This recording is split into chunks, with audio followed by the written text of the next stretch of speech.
ఏసయ్య, ఈ క్రిస్మస్ పండగకి మీరు మా ఇంటికి అతిథిగా వస్తారు ఏసయ్య. తప్పకుండా మాటిస్తే వస్తారు ఏసయ్య. మీరు తప్పకుండా రండి ఏసయ్య. అమ్మో, నా కుమారి, నీ మాటలు నేను ఆలకించి ఉన్నాను. తప్పకుండా నీ ఇంటికి వస్తాను. అమ్మో, ఏసయ్య వస్తానన్నారు. పనులన్నీ ఎప్పటికి అవుతాయో ఏంటో. ఈ కోడళ్ళు ఎక్కడ చచ్చారో ఏంటో. వస్తే రేవతి, ప్రసన్న అస్తమాట ఎక్కడోకక్కడ ఉంటారేంటే మీరు నా బుర్ర తినేయటానికి. మరి ప్రతి సంవత్సరం క్రిస్మస్ కి ఎవరో ఒకరిని అతిథిగా పిలుస్తాను కదా. ఈసారి కూడా ఒకరిని అతిథిగా పిలిచాను. ఎవరో చెప్పనా? చెప్పండి అత్తయ్య. చెప్పనా? చెప్పండి అత్తయ్య. చెప్పేస్తున్నాను. చెప్పండి అత్తయ్య. చెప్పనా? చెప్పండి అత్తయ్య. ఏసయ్యని పిలిచాను. సరే అమ్మా, వెళ్ళి త్వరగా వెళ్ళి పనులు చూడండి. చూసావా చెల్లి, ఈవిడ పని అంతా పెద్ద చేసేదంతగా మనమేగా ఎప్పుడు చేసేది. ఏసయ్య వస్తున్నారంట. ఇదొక వంక.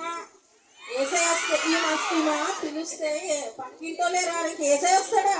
అరే, చాలా బాగా చెప్తావు. పదవ చెల్లి, మన పని మనం చేస్తాం. అమ్మో, ఏసయ్య వస్తానన్నారు. ఈ పనులన్నీ ఎప్పుడు అవుతాయో ఏంటో. ఏం వంటలు చేయాలో ఏంటో. ఈ కోడళ్ళకి చెప్పాను, ఏం చేస్తారో ఏంటో.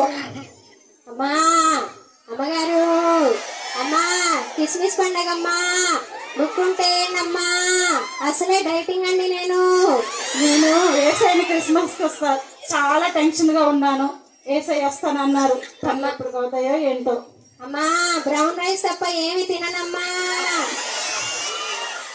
అబ్బా, ఎవరో వచ్చినట్టున్నారు. ఈ కోడళ్ళు ఎక్కడ చచ్చారో ఏంటో.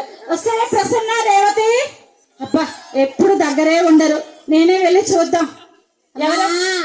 ఎవరమ్మా మీరు? అమ్మా, అమ్మా, ముక్కుంటేయండమ్మా. అమ్మా, చీ దూరం దూరం. అమ్మా, నా దగ్గర ఫోన్ పే, గూగుల్ పే అన్ని యూపీఐ ఐడీలు ఉన్నాయమ్మా.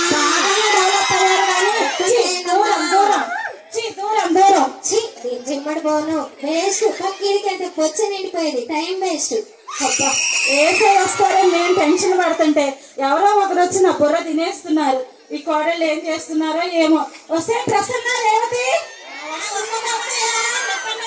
ఏం చేస్తున్నారే? చీపురుగా ఎవరు వస్తున్నారు అత్తయ్య మన ఇంటికి? ఏసై వస్తున్నానని చెప్పాను కదే.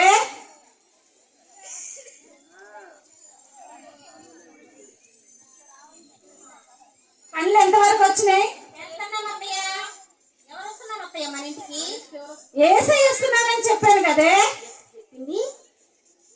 సరే కానీ ప్రతిరోజు ఏదో ఒకటి వండి నాన్న మొహాన పడేస్తున్నారు. ఇప్పుడు అట్లా కాకుండా రుచిగా శుభ్రంగా